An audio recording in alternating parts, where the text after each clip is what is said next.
Hello বন্ধুরা, আমি মনা। তোমাদের সবাইকে মনার রান্নাঘরে অনেক অনেক ওয়েলকাম। তো দেখো, আমি এখানে নিয়ে নিয়েছি হচ্ছে গিয়ে কাতলা মাছ। আর মিডিয়াম সাইজের আমি এখানে 6 পিসের মতন নিয়ে নিয়েছি। তারপরে দেখো, খুব সুন্দর করে আগে থেকে ধুয়ে পরিষ্কার করে নিয়েছি, তোমাদের সাথে ধোয়াটা আর শেয়ার করলাম না। তারপরে দেখো, নুন দিয়ে নিয়েছি, হলুদ দিয়ে নিয়েছি, আর হচ্ছে আদা রসুন বাটা। এটা দিয়ে মাছটাকে, আর হ্যাঁ বন্ধুরা, কাশ্মীরি লাল লঙ্কার গুঁড়ো, যেন কালারটা খুব সুন্দর আসে। তোমরা পরে দেখলেই বুঝতে পারবে। জাস্ট ওয়াও, মানে এত সুন্দর কালার আসে, মানে কি বলবো তোমাদেরকে, তোমরা না দেখলে বুঝতে পারবে না। তো এইভাবে দেখো, মাছটাকে আমি এক একটা মাছের গায়ে খুব সুন্দর করে নুন হলুদ লঙ্কার গুঁড়ো আর আদা রসুন বাটাটা খুব ভালো করে মিশিয়ে নেবে, একদম যেন ভিতর পর্যন্ত পৌঁছে যায়। তো খুব ভালো করে এই কাজটা করতে হবে মনোযোগ সহকারে। তারপর এই মাছটাকে আধা ঘন্টার জন্য রেস্টে রেখে দেবো। তো দেখো বন্ধুরা, আধা ঘন্টা হয়ে গেছে। এই পাশে দেখো, আমি একটা লোহার কড়াইয়েতে তার তেল গরম করে নিয়েছি। তেলটাকে একটু ভালো করে গরম করতে হবে, নাহলে মাছটা কিন্তু লেগে ধরবে। তো দেখো, আমি মাছটা খুন্তি দিয়েই দিয়ে দিচ্ছি, হাতটাকে লাগাইনি। তারপর দেখো, খুব সুন্দর করে মাছটা ভেজে নেব। আর দেখো, কি বলেছিলাম, জাস্ট ওয়াও, জাস্ট ওয়াও। মানে এই মাছ ভাজাটা যেরকম টেস্টি হয়, তোমরা যদি চাও এমনিতেও খেতে পারবে এই মাছ ভাজাটা। আর এতটা টেস্টি হয়, মানে কি বলবো। তারপর হচ্ছে গিয়ে ওই তেলেতেই দেখো, আমি হচ্ছে গিয়ে দারচিনি লং এলাচ তেজপাতা এগুলো সব ফোড়ন দিয়ে দিলাম। ফোড়ন দিয়ে ফোড়নটাকে একটু ভাজা ভাজা করে নেব। দেখো, একটু হালকা ভাজা করে নেব। তারপর হচ্ছে একটু বেশি করে পেঁয়াজ কুচি দিয়ে দেব। দেখো, দিয়ে নিচ্ছি পেঁয়াজ কুচিটা, দেখতেই পেলে। তো দেখো, এটাকে খুব সুন্দর করে নাড়িয়ে চাড়িয়ে একটু হালকা ব্রাউন করে ভেজে নেব। তারপর হচ্ছে গিয়ে যেন রান্নাটা খুব সুন্দর একটা কালার আসে, 1/2 চামচের মতো চিনি দিয়ে দেব। চিনি দিয়েও খুব ভালো করে মিশিয়ে নেব। তারপর হচ্ছে গিয়ে এখানে হচ্ছে গিয়ে পেঁয়াজ বাটা, পেঁয়াজ কুচিও দিয়েছি, পেঁয়াজ বাটাও দিয়েছি বেশি টেস্টি হওয়ার জন্য। তারপর দেখো, পেঁয়াজ বাটাটা দিয়ে খুব সুন্দর করে কষিয়ে নিয়েছি। তারপরে আদা রসুন কাঁচা লঙ্কা বাটা দিয়ে দিয়েছি।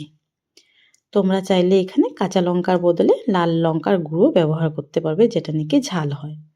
তারপরে দেখো, এখানে আমি জিরে গুঁড়ো ধনে গুঁড়ো হলুদ গুঁড়ো কাশ্মীরি লঙ্কার গুঁড়ো এগুলো সব দিয়ে খুব ভালো করে কষিয়ে নেব।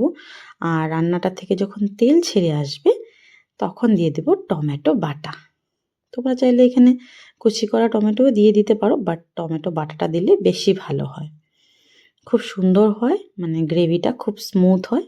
দেখো, খুব সুন্দর তেল রিলিজ হয়ে গেছে। এখন পরিমাণ মতো, মানে স্বাদ মতো নুন দিয়ে দেব। 1 চামচের মতন দিয়েছি আমি, একটু কম মনে হয়েছিল আর একটু দিয়ে দিয়েছি।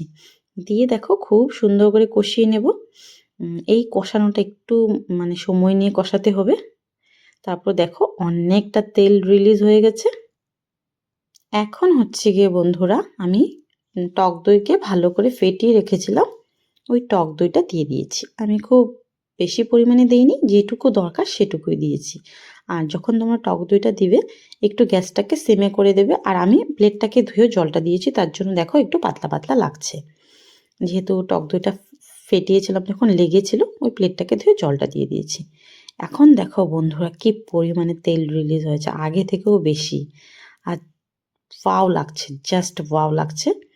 এখন হচ্ছে গিয়ে আমি পাশের চুলোতেই জল গরম করে দিয়ে নিয়েছি। তোমরা চেষ্টা করবে রান্নাটাতে জল গরম মানে গরম জল ইউজ করার জন্য, তাহলে অনেকটাই টেস্ট হয় ঠান্ডা জলের তুলনায়। আর দেখো, দিয়ে নিয়েছি, এখন ঝোলটা ফুটছে। এখন হচ্ছে গিয়ে মাছ দিয়ে দেবো একটা একটা করে, যে আগে থেকে মাছগুলো ভেজে রেখেছিলাম। তো বন্ধুরা, ভিডিওটা যদি তোমাদের কাছে ভালো লাগে, অবশ্যই একটা লাইক করবে আর প্রচুর প্রচুর শেয়ার করবে। আর আমার চ্যানেলে নতুন হয়ে থাকলে চ্যানেলটা সাবস্ক্রাইব করার অনুরোধ রইল। আর তোমরা ভিডিওটা কোথা থেকে দেখছো, অবশ্যই আমাকে একটা কমেন্ট করো। আর ভিডিওটা কেমন লেগেছে অবশ্যই একটা কমেন্ট করো। তারপর দেখো, আমি এখানে দিয়ে নিচ্ছি শাহি গরম মশলা, আর হচ্ছে গিয়ে 1 চামচ ঘি। তো আমাদের রান্নাটা অলমোস্ট ডান। তারপর হচ্ছে গিয়ে লাস্টে দিয়ে দিলাম একটু সবজির রানী ধনেপাতা। তারপর দেখো কেমন লাগছে, কি দেখে খেতে ইচ্ছে করছে কি। তো দেরি না করে বানিয়ে ফেলো, ঝটপট বানিয়ে ফেলো। আর ভুলে গেলে রেসিপিটাকে নোট করে নাও, আর না হলে আরেকবার রিপিট দেখে নাও। তো বন্ধুরা, তোমরা ভালো থাকো, সুস্থ থাকো, এটাই বলবো। আর দেখো আমি এটাকে এখন সার্ভ করে নিচ্ছি। একটা একটা করে আমি একটা বাউলের মধ্যে মাছটাকে, মানে মাছের কালিয়াটাকে সার্ভ করে নিচ্ছি। ভীষণই টেস্টি হয়েছিল বন্ধুরা, খেতে কি বলবো তোমাদেরকে, অসাধারণ হয়েছে, অসাধারণ। মানে একবার যদি তোমরা বানাও, কেউ যদি তোমাদের হাতে থেকে এই মাছ রেসিপিটা মানে কালিয়া রেসিপিটা খেয়ে নেয়, তোমাদেরকে নেক্সট টাইম আবার বলবে যে দিদি ভাই ওই রান্নাটাই খেতে চাই। তো কি আজকের জন্য টাটা।